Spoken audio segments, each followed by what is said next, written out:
Go ahead, watch lead. Yeah, we can go ahead and do that. Once co-pilot gets settled, we'll do that. Yeah, we're still waiting on our third person. He's tied up, but he should be here shortly. But we'll make sure we do that in a bit when he comes back.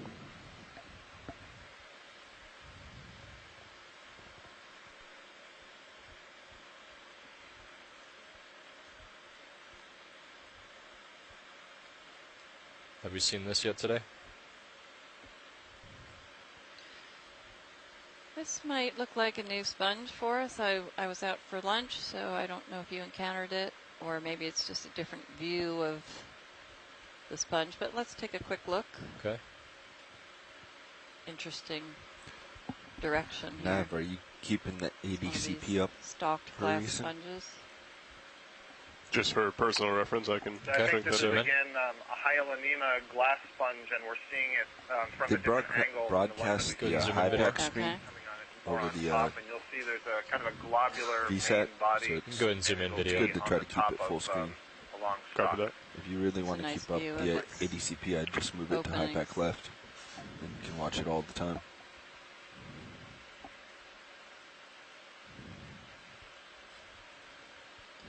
And Scott, I believe you had said at some point that, and I'm sorry if you said this while I was out at lunch, but the water comes in through the smaller of the holes throughout sponges and streams out through the larger. That's correct, Leslie. You won't actually see the holes that the water is going into. They're very, very small, effectively microscopic. Looking so down, the larger openings 75. that you're seeing Copy. are basically so what's the up with the tail camera coming out of that on D2? Are we out of those just openings keeping it off? after the sponge is already it off right now? It appears to be. One thing that's really, really interesting about the glass sponges, I didn't know if there's a reason for that. Looking at it here, utility is that there are only is on.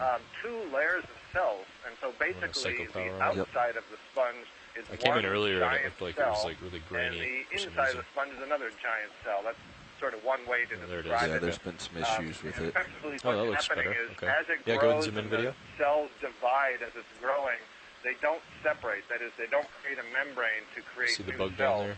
They do create all the internal structure that you would normally see within a cell. Looking down, So that's called a 90. syncytium, basically having one massive giant cell. Thanks, Scott. Okay, let's zoom out. Is this, I don't know if you've seen it yet, Scott, you're a few seconds behind us. Was that an amphipod on the seafloor in front of it? What was that we just looked at? Does anyone? I believe that's an isopod. Isopod. On the seafloor. Very, very long legs. Okay. Very closely related to the amphipod, so a good guess.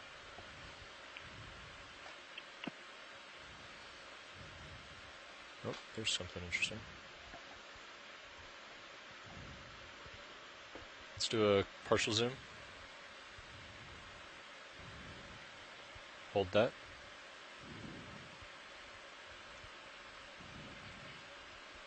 Go in tighter. Hold that. They did. Okay. Did you see this earlier, Bobby? Yeah, we had opened up umbelulas earlier. Wow. It's just closed up. It's a big word. Any All right, looking thoughts up. on that one? I'm still looking down 90. Copy. Sorry, I was typing. Oh, sorry. This looks like an umbellula with the polyps retracted. Oh, I I've see. seen several of these sea pens, and it looks like there's one polyp. You can kind of see the tentacles, but the others, they've crunched up and been retracted.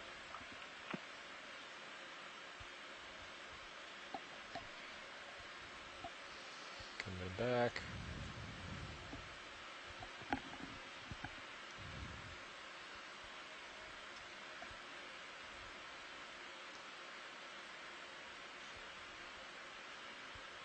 Yeah.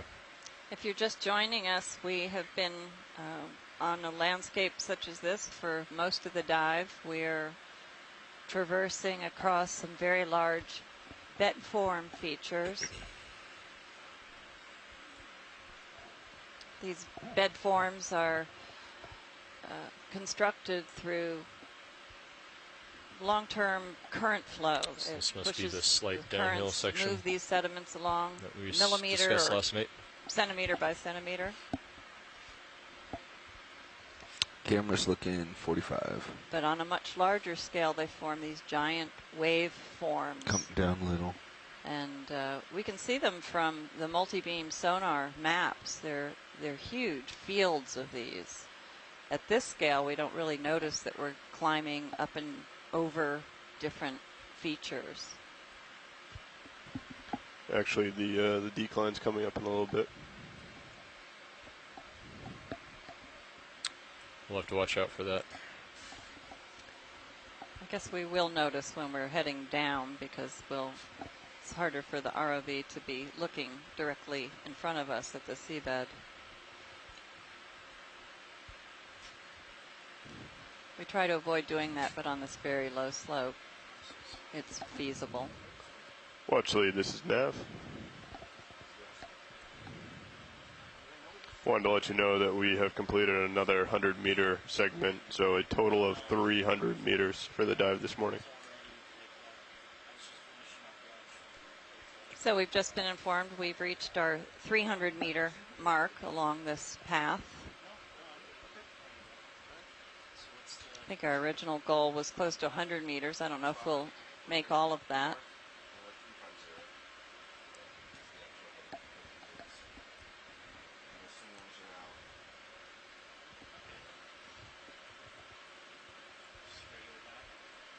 And the sediment, we took a sediment sample right at the beginning of the dive, and very fine grains. We would characterize this as mud. Mud is the finest grain size, is a clay and then a silt. And it's fairly cohesive. It as we scooped it up with our scoop, it kind of held itself in place. It didn't just ooze away. And likely it's comprised mostly of the hard part remains of microorganisms, of single-celled organisms called coccolithophores that are planktonic algae. They photosynthesize, they live in the surface waters, and when they die, their hard part remains settle very slowly to the seafloor, or often they settle within fecal pellets. Organisms eat them, of course, they're food, and their hard part remains do not get dissolved during digestion and get packaged in fecal pellets. And those fecal pellets have a larger size and greater mass to them. Are we moving right now? They fall down to the seafloor currently quite on rapidly. at the end of a 40-meter move, the heading is 350, speed 0.2. They disaggregate. You should also feel between like an 8 and a 9 to 9 minute swing after the move is complete due to the depth. Part of the sediment, and so. Yeah, and we're moving slightly down slope, most of this material is. See that we're keeping a slightly very tiny particles. Yeah. The larger material is more likely to be foraminifera. And I believe the idea is that we're just going to keep trucking along. We have about 700 meters until waypoint 2, and it's a pretty steady slope, so we're going to keep making larger jumps. Shells or tests. Yeah, watch lead. We make up the coarser material in these muds. We have our third person in the front row, so we can go ahead and do introductions now. Excellent. So we recently had a shift change, new set of crew in the front row. This is Dan Rogers sitting pilot. Lars Murphy sitting as navigator. Andy O'Brien sitting as co-pilot. Bob Knott on video. Art Howard back in the highlight clipping chair, and we're all with the Global Foundation for Ocean Exploration. Thanks very much. And I'm Leslie Sauter. I'm at the College of Charleston. I'm a marine geologist, and I'm one of the watch leads. My co-conspirator, Cheryl Morrison, is currently at lunch. She's a biologist from the U.S. Geological Survey. So she's our expert on many of the corals and some of the sponges that we've encountered certainly not that many here. We haven't seen very much in the way of corals. Seen some of their cousins, the sea pens. And then the mapping lead, who is also not present currently, is Derek Sowers.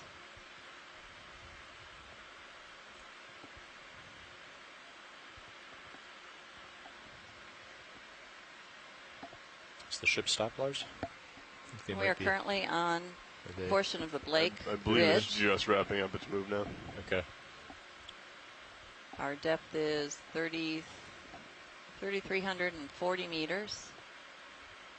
3,340 meters. I would go ahead and call it. It looks like it's stationary to me. The current we're experiencing is part of we're the looking to western bump up to boundary 50. Yeah, it's near 50. Okay. Flows southward. Bridge, this is ROV nav.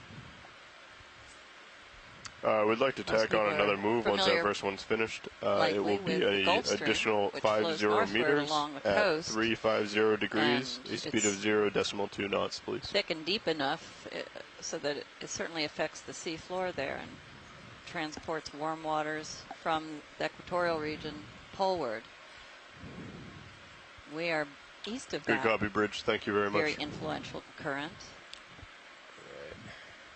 And Take of course, a look we're at on this the video. bottom here, and it's much colder current. Sit down, and then we can from near the poles, not all the way up to the poles, but certainly higher latitudes. We got lasers, Andy. Travels along the seafloor southward, and then makes a bend. I think that'll go away on its own. And travels eastward. I've been waiting for a couple. Oh, really? It's It's called the Western Boundary Undercurrent. Copy that, Bridge. Thank you.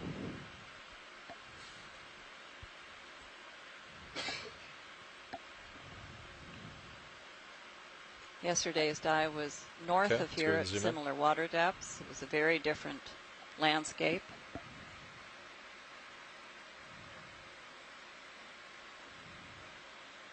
Going to see if if Scott might want to chime in here. This is what we saw earlier, but yeah, so this is a much better one. Much better condition. Still watching. So this is a tunicate, which is a chordate. You want to come out a little bit? Phylum that includes the vertebrates. So this is basically a close cousin of vertebrates. Yeah, hold it there. And it's a tunicate that's on a stalk. And you can see at the left side top there's an opening. And basically there's an organ inside there that generates a water current, and it filters through, and there's a pharynx that produces a bunch of mucus. The mucus is sticky and captures food particles from the water column. It's a little hard to see, but the back end that's towards the stalk has another opening, so after the water has been filtered, it exits in that direction. So this is a tunicate, maybe the genus Culeolus. Tunicates, some people may be familiar with tunicates from shallow water. They're also called sea squirts, and very commonly seen on rocks in the intertidal zone. Hold that. This is a deep sea version of that. great video. Yeah, this one would be a little easier to identify. It's in better condition, certainly. And hopefully, pilot, if we could swing around and get a look at the other end, if that's possible. Yeah, we can try. Okay, let's come out video. So we can see this other once you're clear. Tunicate defining hole that you mentioned. Okay. Yeah, you can actually see in that first opening that we were looking at, you can see inside there's kind of a net-like structure. And these tunicates all have what's called a pharyngeal basket. And you can basically think of a throat that's got a basket perforated with lots of holes, and it draws the water current through there, and that pharyngeal basket is coated in mucus and captures the food particles. And then inside of that structure, there's a little stomach. It'll digest things. The anus opens up on the inside near the hole that's at the back end so that the water current flowing out will carry away weight. So the issue with this is that I'm going to be stirring up some sediment, and obviously the current is going to be pushing it into the view. So it'll be a little cloudy, but taking advantage of a stalk of one of these umbellulas, or is the stalk part of this sponge? It is, okay. The earlier view, it looked like it's, I see, yeah. So I've always presumed that that's the stock of the tunicate. No, I see now. I should have waited to ask because it's much more clear here. Yeah, the current's pushing me into it. It's a little hard to maneuver here. And all that other material is Sargassum, I believe. Okay, why don't we do that? It's going to cloud up. Yeah, I would agree. The Sargassum is the seaweed that's growing up in the water surface and is just sunk, is dead, and it's just gotten caught up on the stock here. Okay, let's come out. There might be some interest in collecting this specimen. We're waiting to hear. And of course, we're going to have to wait for the cloud to settle. We haven't had any collections today, and as far as I know, we did not make any collections of similar sorts of tunicates in any of the previous expeditions this year and December in the Gulf of Mexico, so I think this would be a nice collection. Okay. Why don't we go ahead and bring the ship to an easy Chris stop? mentioned that it might possibly be a different species from those seen in the Pacific. We found something we'd like to sample, and we would like to request an easy stop, please. So I'll communicate that to the pilot. Good copy, Bridge. Thank you. Yeah, the ship is coming to an easy stop. Okay, I'm spinning up the HPU pilot. Sorry, watch lead, can you speak up? Yeah. Okay, yeah, I'm turning back around. We've brought the ship to a stop. And I will push ahead. Co-pilot, just be aware that you're going to have about 9 more minutes of swing. Copy that. I'm rotating down. So we pilot. Are repositioning.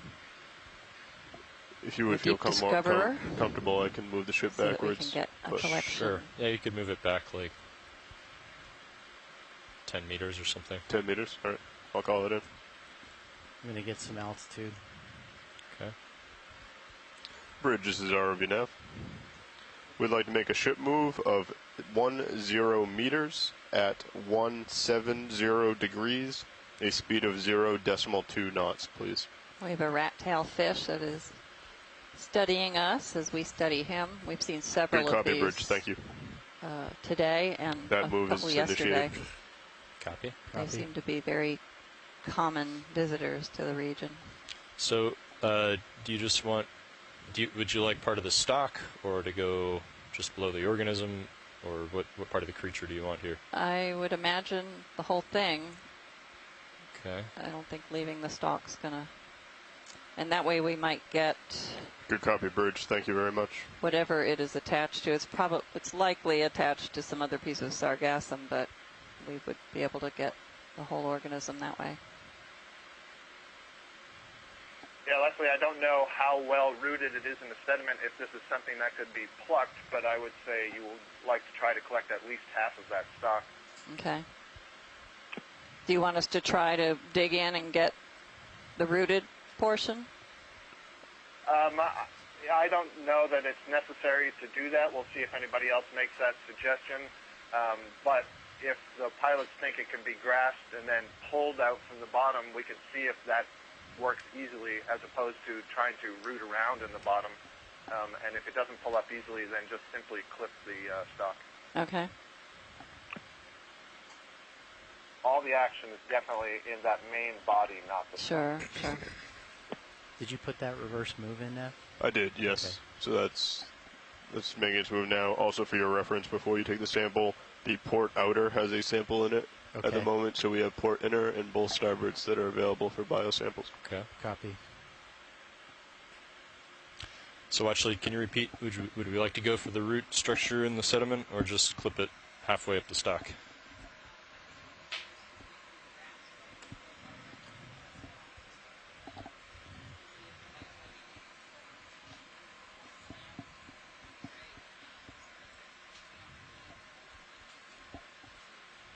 Okay. Yeah, maybe I'll go ahead and start by clipping it, and then I'll get that secure in the box, and then I can go back for the roots. I'm just afraid if I go for the roots, and not only that, but if it breaks off, then it'll just tumble away in the current, and we'll lose the whole thing. So, hey Lars, could you hand me the predator binder there.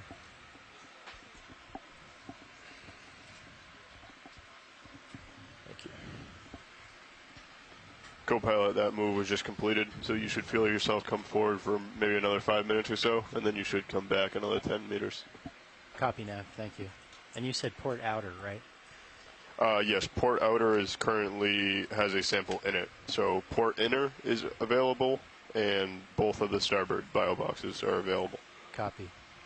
So we are setting up for collecting this tunicate.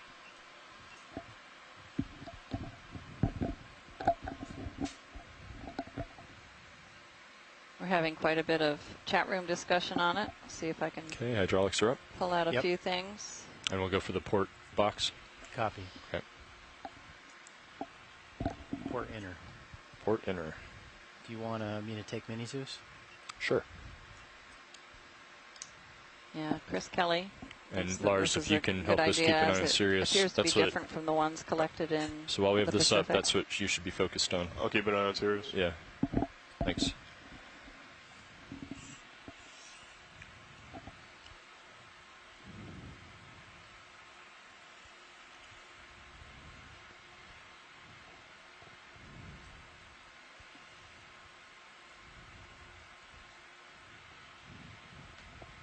Pilot, if you can get as much of the stock as possible, that'd be great. Okay. Now, is this something that will break off the stock easily? The organism itself? Yeah. Because there is a lot of current, so I just don't want it to break off as we're grabbing it and float away in the current. So, I mean, I'm just curious if it's I mean, the stalk is part of the whole body there, so. All right. Your guess is as good as mine. We'll try it. But I see what you're saying.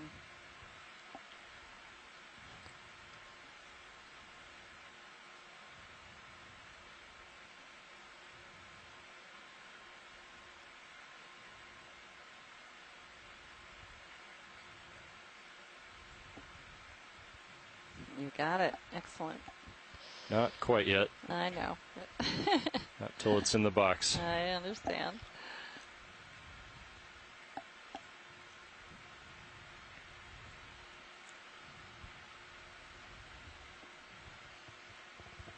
All right, Andy. Okay. You happy with the mini Zeus?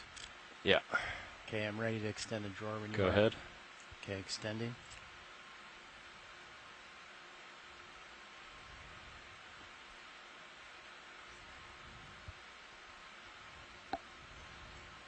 It's all the way out. Thanks.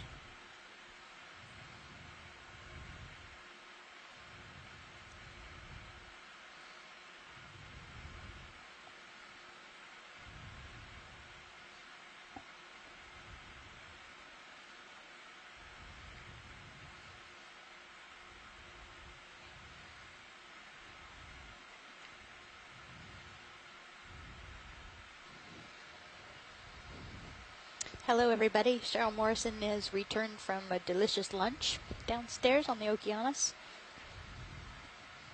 Happy to see we're making a collection. Is this number 2? Yes.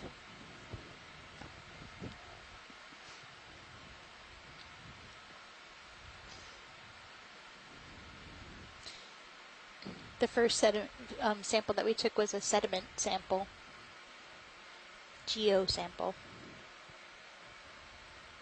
So this is the first biology sample we've taken today. Okay, track the drawer. Excellent. So we have them in the box, in the bio box. Okay.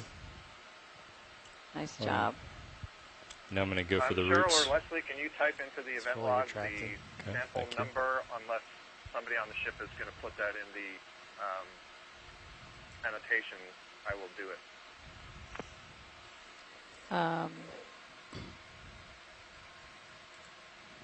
Yeah, I'm not doing the observations here, so. Yeah, so I'm happy to do that. Okay. I just need the number in the. Oh, I'm sorry. So it's. You could type it into the. Okay. Do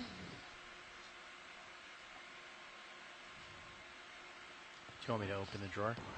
Stand by one. Oh, yeah, we got plenty of root structure there behind it. All right, I'm gonna. Hold on. Can you tilt up on my Zeus Plus, please? I think I've got a good grip on it. Tilting up. So you can see we got, yeah, that's fine. You can see we got quite a bit of root structure there. It's good. Okay. Sorry, I'm moving mini Zeus real quick. You're all right. Get you a better look.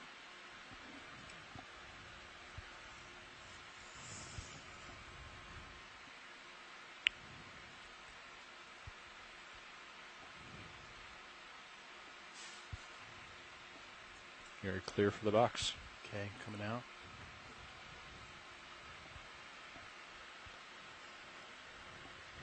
It's all the way out. Okay.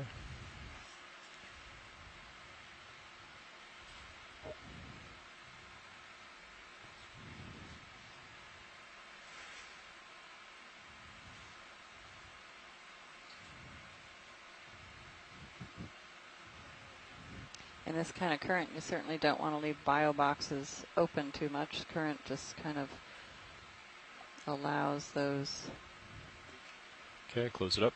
Closing. practically neutrally buoyant organisms to just migrate out of the box. We almost lost him. That's closed.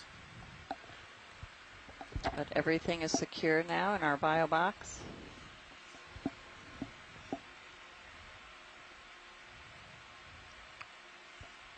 Okay, can you rotate mini Zeus over to Probably even got a few chunks of sediment. stow the craft? Bonus sediments.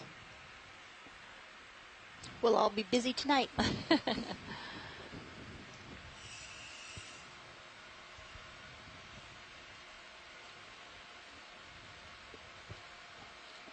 Now there's a hermit crab coming in to check out the disturbance.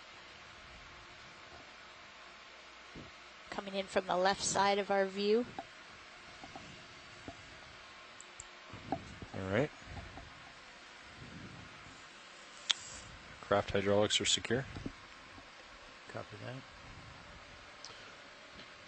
that. Excellent collection, pilot. You want me to call in a second move? We'll take a couple minutes to get going. That's a good idea. All right, another 50 at 350. Heading forward again towards waypoint 2. Copy. Bridge, this is ROV nav.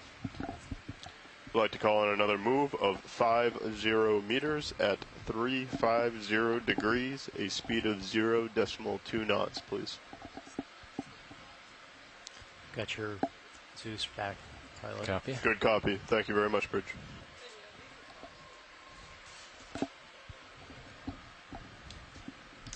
Thanks, Andy. Yep.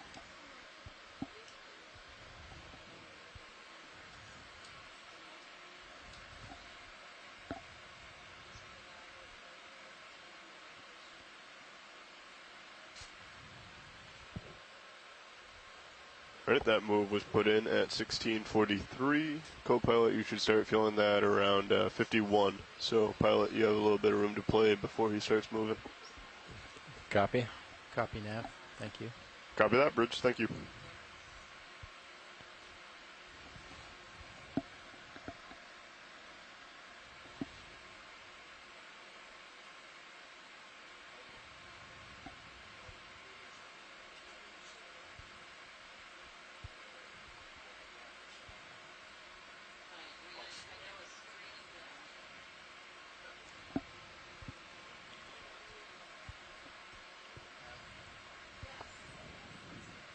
That's something new here.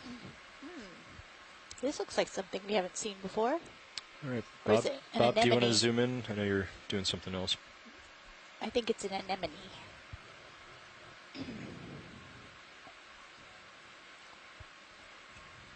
Okay, and hold there. Oh, and a sponge next to it.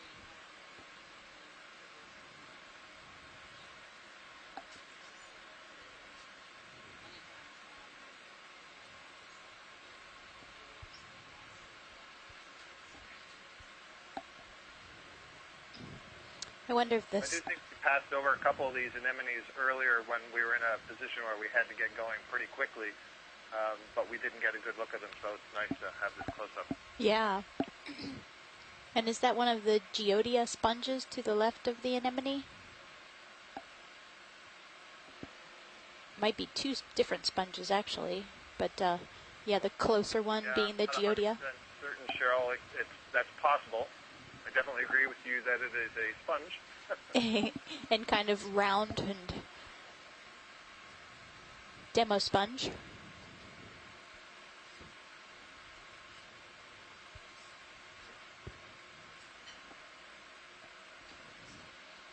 Might not be Geodia. Chris Kelly commented that way. Okay, do you want to go in tight on the anemone? Hold that. That's beautiful.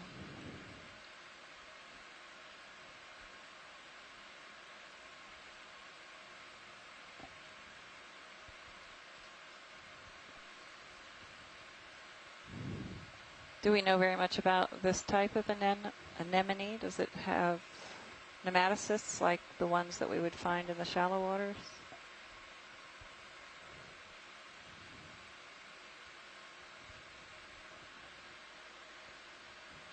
Small gastropod shell behind the anemone. White.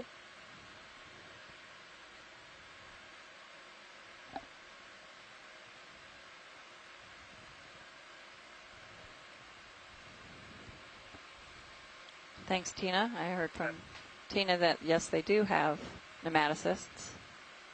And those are the stinging cells that they use partly in defense. Okay. All cnidarians have. They do. Okay. Including corals and jellyfish. It's just some are more toxic to us. Or do they have toxins, or is it just, I know Portuguese Manofwar has nematocysts, and they are much more painful, and some people are allergic to them, or, you know, what is the difference between different nematocysts? So that's actually, a Portuguese Manofwar is actually a hydroid, a hydrozoan. Oh, true. So, but I'm not sure if there are toxins in the... There's a huge variety of types of nematocysts and more generally types of cnidae, which are the explosive organelles that are in the cells of various kinds of cnidarians. And the special class called nematocysts are typically piercing so that they're designed to penetrate whatever comes in contact with them. And some of them do indeed have potent toxins associated with them. And like a Cubomedusae has them, I believe, or... So Lars, while we're... Sorry, what? Does a... I've heard of Cubomedusae. Is that one that would have a toxin while we're just cruising along. Okay. What's a good exercise every time you sit down and nav? Just to think about what might happen if we lost ship propulsion. Exactly. What would happen is the ship would start to drift towards the southwest. Okay. And currently we are in front of it. Well, I mean, we're to the north of it, so we wouldn't really need to worry about D2 running into Sirius. Sirius would be getting pulled, and then D2 would be stringing behind it. Also, the general terrain around here is pretty uniform, so to speak, as far as it. We pretty much just need to come straight up, I believe, would be my course of action. Okay. And what makes you think we're going to drift to the southwest? The currents and the current wind. Great, thanks. So the currents are going to be pushing us, I mean, pretty much stronger to the south, but the wind is coming off of our stern, from the chat room heading towards towards the west. Or no, I think that's the southwest anemone that we're looking at. Okay. Okay. So, good. Actinodendron is the genus that Tina has given us, and all Chris that would need Kelly to happen thought the is same thing. I would pretty much stay on my heading, maybe that was push Chris forward, was referring to something else. And Sirius would turn around, and we get into tow formation. Yeah, I think I would turn to port. Yes.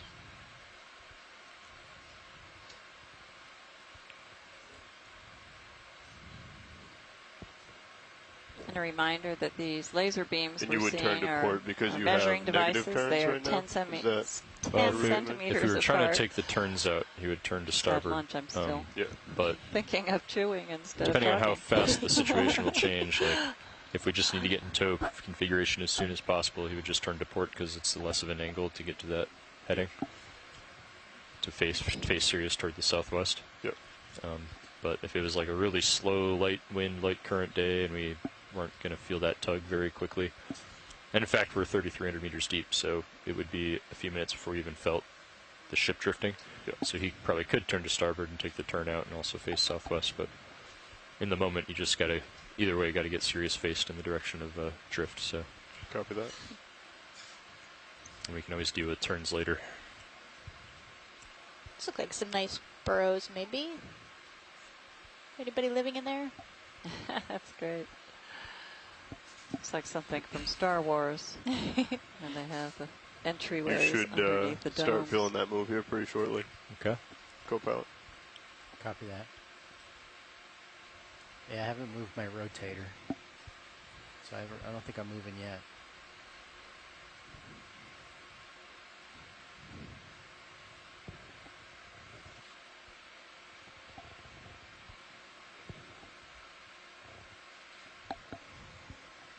There's something on the right. Can you pan to the right a little bit?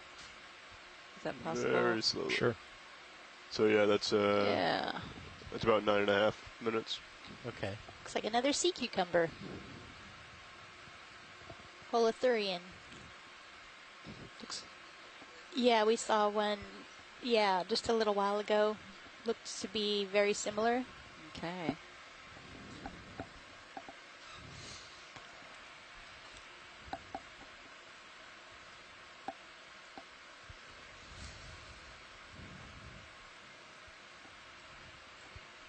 Okay, Andy, I'm going to push ahead a bit. Copy. I'll try to keep me out. Is that the same species that might try have been to keep myself out at 45 earlier? degrees on your camera. Copy. I know we didn't get a really close look at in order to identify the one that was swimming, but the one that was swimming looked different to me, but I am definitely not an expert in these. Maybe Barb Carney could comment about that.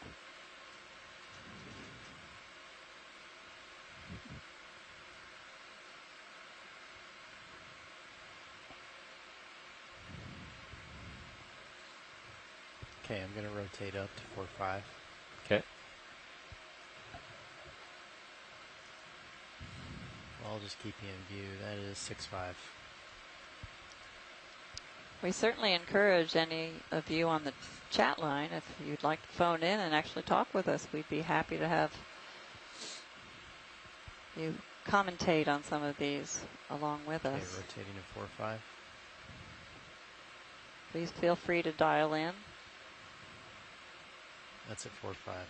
Copy.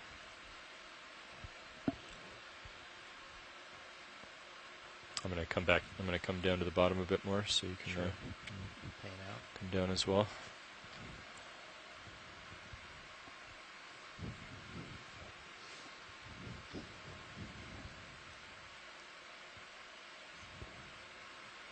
We were talking earlier about nematocysts, and Tina wrote in that she has a nameless colleague who licked one of the organisms for some reason, and as a result, he could not speak for a week, presumably due to the nematocysts.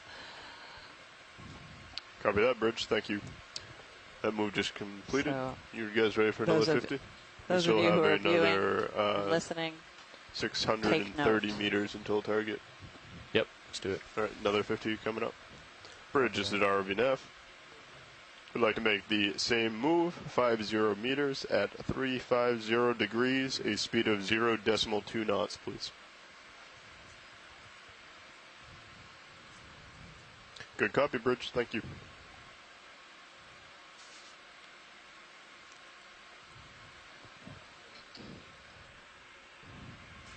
Watch lead, this is ROV. Just wanted to let you know that we have completed another 100 meters, a total of 400 meters of this dive this morning.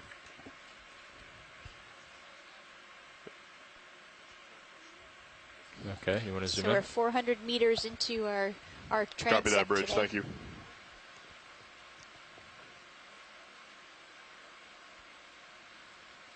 Oh, yeah. Well, forest.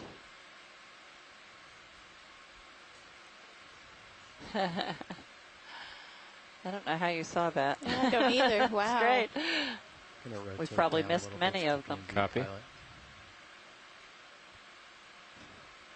They're all retracted. I can hardly blame them.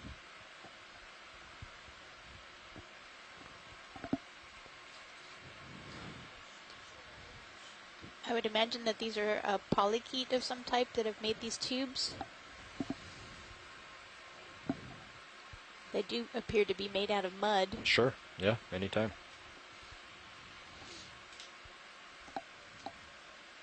Yeah, they wouldn't have source for much else than mud, would they? Nope.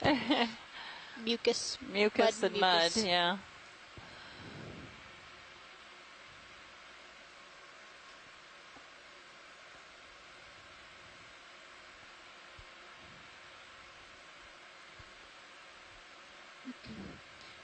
Yeah, so we've had several people say that they probably are polychaete tubes that we're seeing, and or maybe amphipods.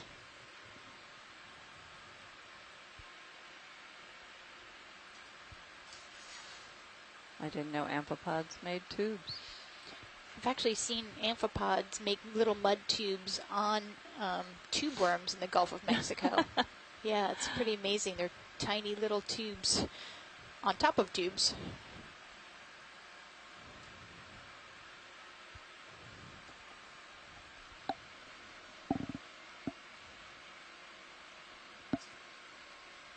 This landscape is pretty much what we expected to see.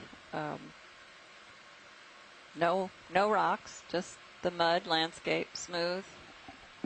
But part of these mega ripple or sand wave features, huge bedforms.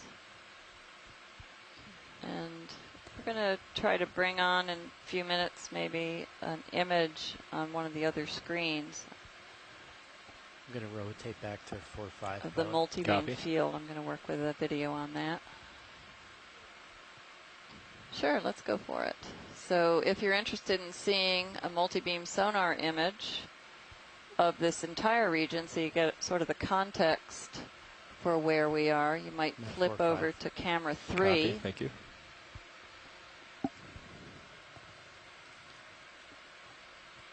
And in the top view, the beautifully colored view,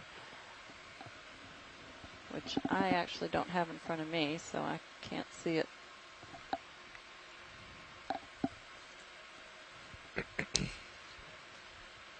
But that is a multi-beam sonar view, and you can see the undulating giant bedform features that characterize this particular part of the Blake Ridge. And then the lower half is a profile that shows the path of our dive track. We began on the left, and we were on a lower relief bedform. And we went into the trough, and we are probably climbing now. I'm sorry, I can't see the image. No, I actually think we're going downslope. We've lost nearing about the 5 meters. Foot of it then, because we're at about 400 meters. So we'll yeah, and watch lead, I'm looking upslope in this direction. 400 meters along the track. So soon we'll begin climbing the larger the bedforms. We might see some different features. We will be on the down drift side of the current, so the lee side. We've been on the side of the other bedform that is facing the current, so who knows, maybe we'll see a different variety of organisms.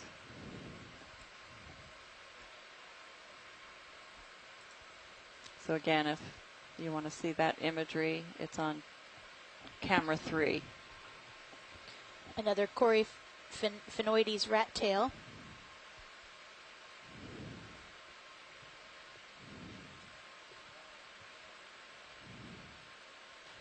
And on camera 3, it also shows you our location on the continental margin.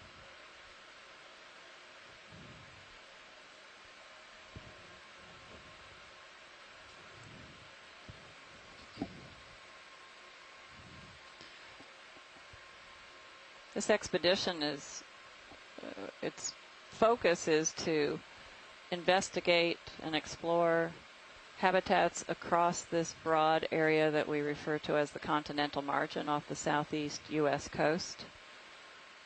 It's kind of a unique continental margin, and when I say continental margin, I mean basically the underwater extension of the continental land mass and rock mass.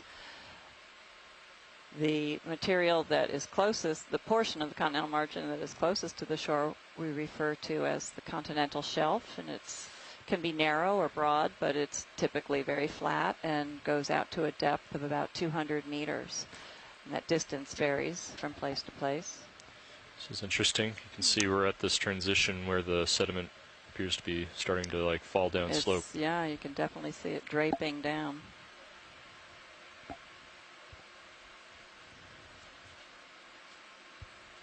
Wow, pretty steep here. We did not expect to see this. Wow. This is great. So that isn't necessarily from, well, it's certainly cascading sediments, but then the currents are forming ripples. So these are ripples being formed on the side of this feature. So waves upon waves? Yeah, smaller waves or ripples. These would be more characterized as ripples. Can zoom past the skid video. Due to the distance between the crests? Yes, yes. And there are different classifications within the generic term of ripples, too, of course. And the smaller the ripple, the lower the velocity, typically. There. And it appears that they are asymmetric, which means one side is sloped at a higher angle than the other, and the higher angled slope would tell you the downside of the current, the downdrift. Got a great view in Sirius. That's very nice. Nice. Let me center it up a little bit. Sure. Let's see what it looks like with the fog lights on. So it looks like stripes here, but the lighter material is a different grain size, most likely, because the current can push grains of sand up one side of a ripple, and they cascade down the steeper side. So the steeper side, again, is the downdrift side of the current, or the downdrift side of the ripple. And some of these are fairly sharp at the top. Rotate down and keep you in view. Copy. Starting to get over top here. It becomes an optical illusion at times. In the troughs of these ripples, it seems that's where you're getting the lighter sediment. And that lighter sediment is maybe larger grains, might be some of this carbonate material. Going to turn off the fog lights video. And it gets stuck down there because there's not enough current to propel it up the next slope. So that's why it appears to be striped, but that's actually looking at the topography. This is a great view here.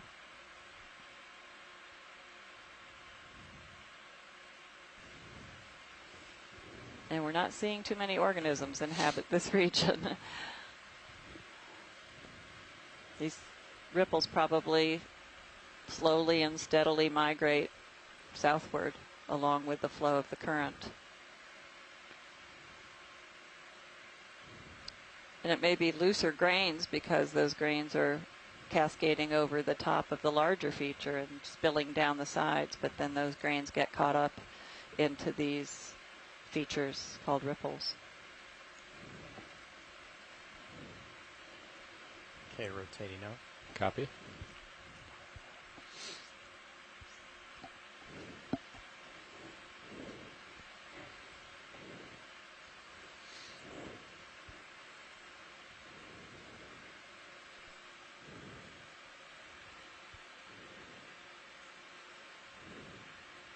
Rotating.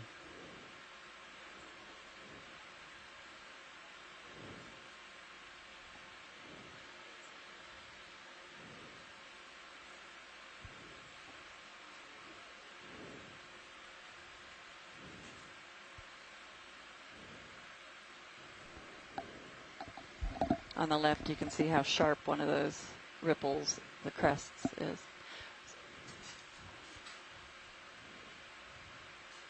We see a lonely glass sponge. Of course, oh, there's another one. Look at this. We're seeing several of these glass sponges that have been able to take advantage of a sargassum weed that has settled onto the seafloor and become the only substrate on which they can attach themselves, and they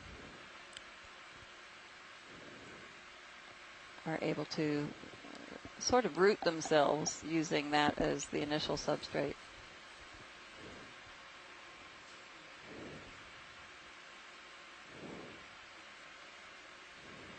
In rocky areas, if we see a slope like this, almost guaranteed it's covered with organisms. There just isn't enough hard substrate 50 coming up. for these organisms to attach in this environment. Same move, 50 meters at 350 degrees. As we noted earlier, we have not seen any rocks. Please. We didn't expect to, really. So these organisms are taking advantage of dead and settled sargassum. Very opportunistic.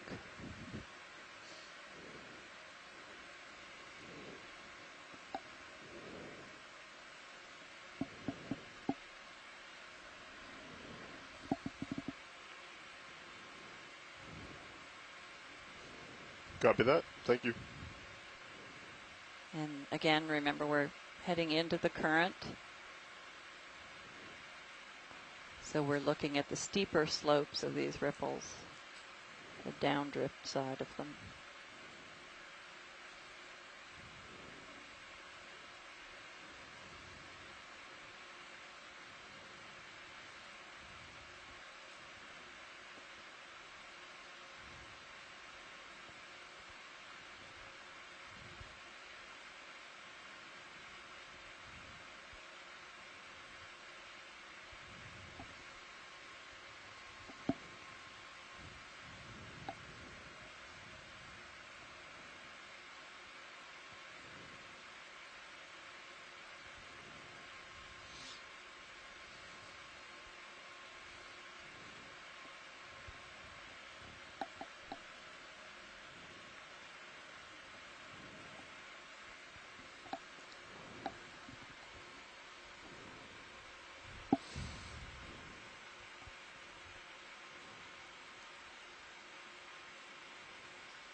How's everything looking, Andy? Pretty good. Sweet.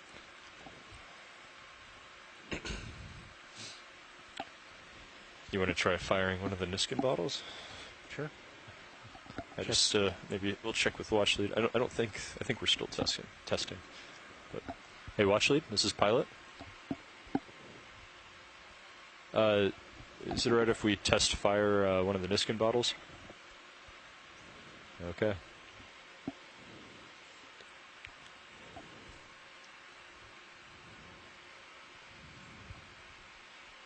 And you just hold it down? I think you reset and then fire. And then you can watch that camera there and you'll see it snap shut when you fire it. Ah, gotcha. Tail cam, yeah. Alright, that's reset. And that's fire. There it goes. It's pretty exciting.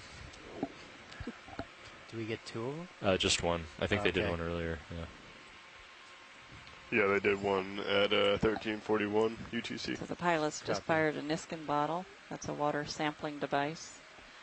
Looks like an open tube I'm not sure what the procedure is, but I don't know if we mark it on the HiPAC map or copying what Bobby did. So I'm just treating it like a normal sample. Releases if we delete it later, we delete it later. The tension on those the ends, and they clamp shut, collecting a couple, 1.7 liters of seawater in situ, in place. So we are able to bring that up and look at it. Resetting just time of ascent, it maintains its temperature, which it should be. Quite I think cold. That's the co-pilot's. But also organisms living in the water, microorganisms, any other chemical I don't think you do it in between, but I think at the very end you can measure the salinity of the dive, you would make sure it's reset, like at 50 meters or something, like we did yesterday. We periodically So I believe the idea is that you reset fire and you just leave it. Right. The next time you take a sample, reset fire, and then at the very end you reset it again so that we can put the actual yellow pin in. Okay. All right. Well, then next time Next time you should just fire. Yeah. Yep. All right. I'm going to spin down the HPU. Pilot Watch 1. Go ahead. Could we stop it? Sure.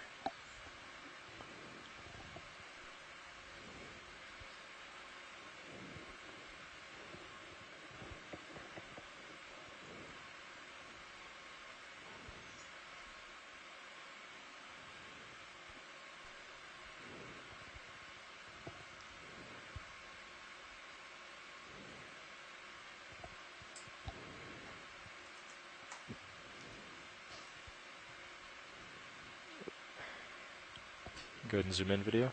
All right.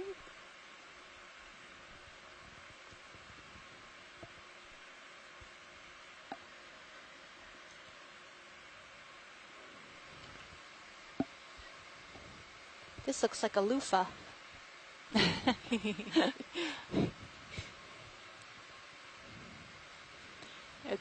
Chris Kelly was commenting that one of the sponges we went over just a few seconds ago, maybe a minute ago, looked like it was attached to a rock, a little tiny rock, so it might be a different species. Oh my gosh, and I missed it. Looking at ripples too much. Thank you, Chris, for keeping an eye out for rocks. I know you have different reasons, but works for me. This is a Hylanolema. Hylanomina. Imna. Nema. Nema. Hyalonema. Yes. And we've been seeing these fairly like regularly. Fish swimming into view. And there was a hermit crab that. Oh, look at there that. we go. Beautiful. If we could get a good look at his face, that would be great. Well, he's making that easy. Yeah. Please pose for the camera. He's so close, we can't get the light on him. Nice job, Annie. Thanks. It's not making it easy. That's funny. He just wanted to block our view of the sponge here.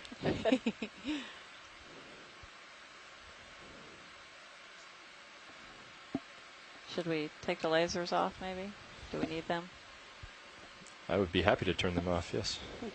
Lasers off. Get some nice shots for the highlight editors. Yeah. If you just stop coming quite so close. That's funny. It's getting cozy. Just sidling up to us.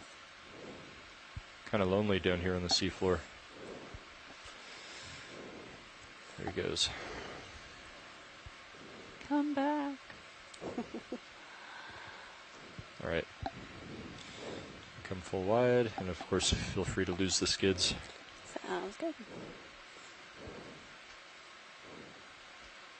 I'm rotating down, pilot. Copy. I'm going to push ahead. I'm at 8-1.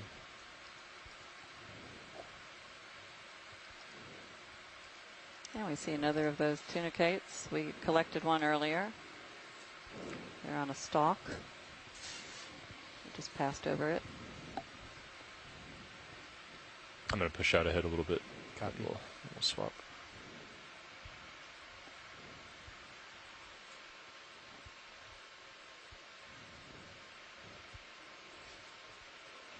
Go ahead. Yeah, sure.